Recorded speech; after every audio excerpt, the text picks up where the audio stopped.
I had a video on this subject before, but I believe I can upgrade it by maximizing clarity and minimizing time. Death of the author is an idea that the meaning of a story is determined by the reader, not the author. Intentional fallacy is the idea that you can't judge a story by assuming the author's intent. These are opposite ideas, and I believe both of them are detrimental to improving writing and analysis skills. Dota is unreasonable, because each person has their own life experiences that can severely alter the way they interpret a story, which promotes misinterpretations. If taken to the extreme, one could say a story advocates for something horrendous when it actually doesn't. For example, saying that Attack on Titan supports Fury Bradley's IRL counterpart because of some parallels.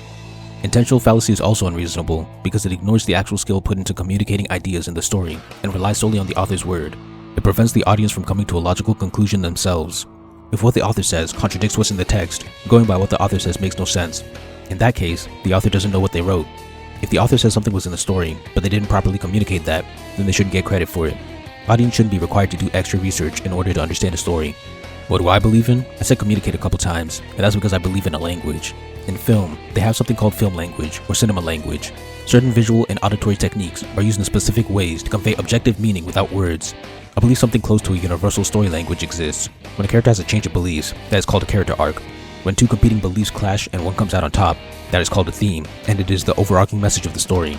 Simple, well-established rules like these allow writers to communicate things to their audience without sitting down and explaining it to them scene by scene.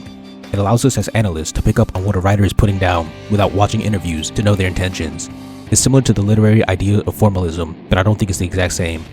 Death of the author fails when the audience fails to understand the story. Intentional fallacy fails when the author fails to communicate the story. Keep learning, librarians.